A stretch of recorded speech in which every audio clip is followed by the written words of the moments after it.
LeBron James versus Steph Curry is without question the greatest rivalry of this generation, but I would go as far as to say it's the greatest rivalry in the history of the NBA, and here's why. To me, a true rivalry is defined as two opposing forces that have both won and lost to each other multiple times. And by opposing forces, I mean two players. I don't mean teams, because if we're talking about teams, the greatest rivalry is obviously the Lakers and the Celtics.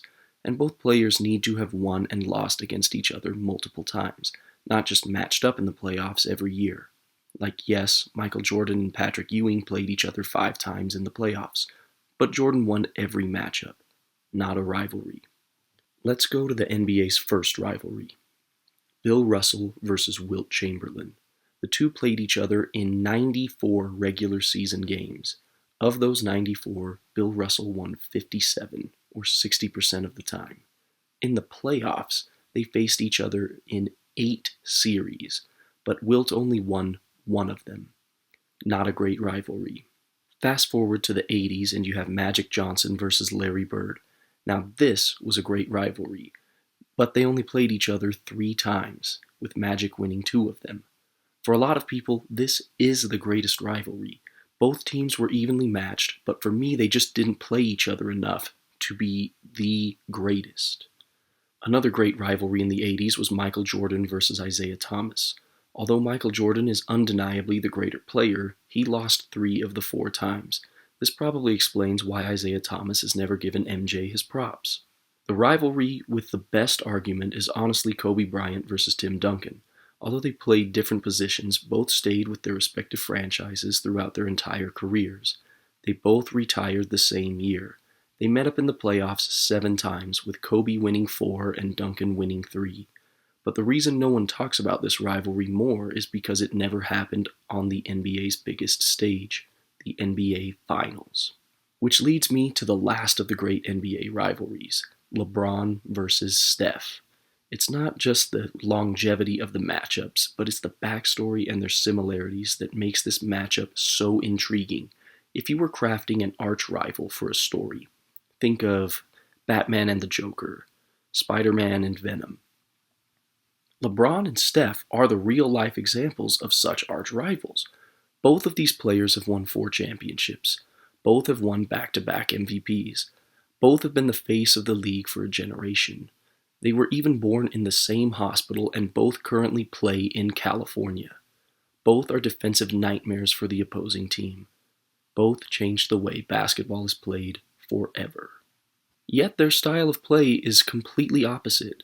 One uses his insane superhuman athletic ability, while the other uses more finesse and sharpshooting mastery to take over games. One stands a humongous 6'9" and 250 pounds, while the other is a fairly average 6'2" and 185. One came from nothing, a single-parent home, but his game was so electrifying everyone wanted him. The other came from the rich upper class, raised by both parents, yet had to fight and claw to get noticed by anyone. One dominates with above-the-rim play and a patented chase-down block. The other has limitless range and the best cardio of any player in the game. One was ridiculed for passing up big shots, told he was afraid of the moment, and that he was more like a Robin than a Batman.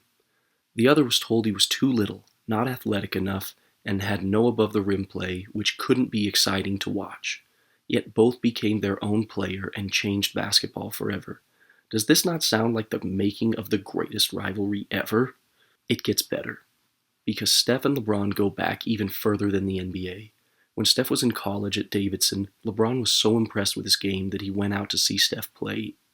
Steph actually tells a really cool story about how he found out LeBron was coming, which was a big deal. At the time, LeBron had been in the league about 5 to 6 years and already been to the NBA Finals. Like all of us, Steph was a bit starstruck. After the game, LeBron gave him a signed jersey, which Steph still has hanging on his wall to this day. LeBron and Steph would play their first NBA game on November 17th, 2009. Think about how long ago that was.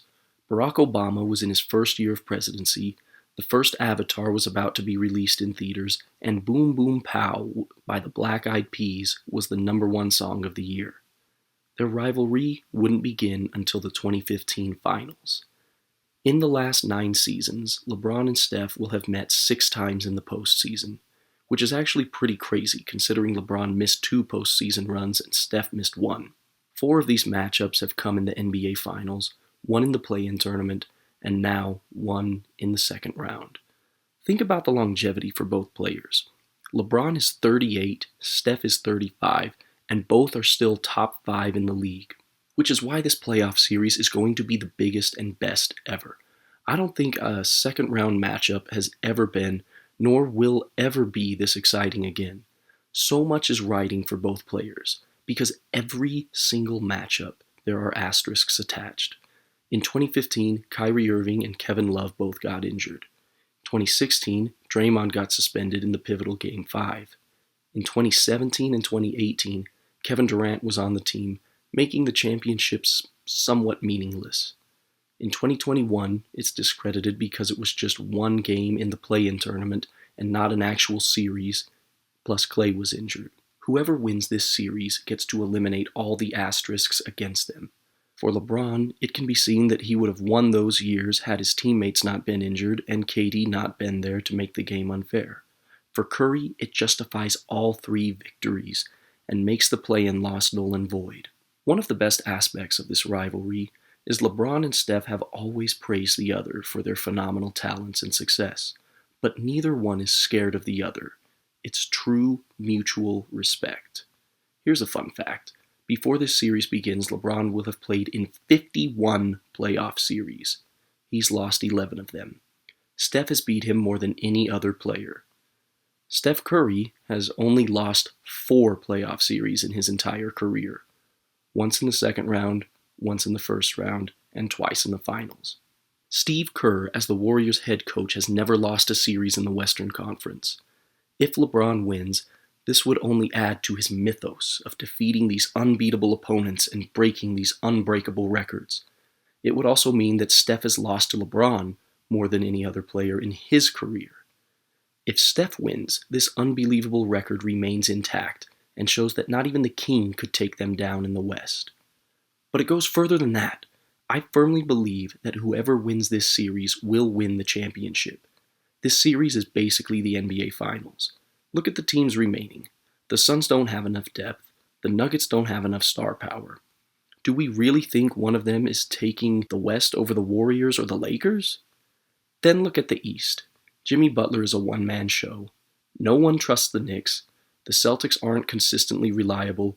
And Embiid is too injury-prone, coupled with Harden's playoff woes.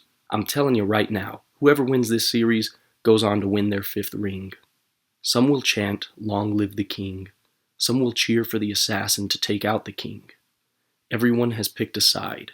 As it was so perfectly put in The Wire, you come at the king, you best not miss. You know their names. You know who you're rooting for.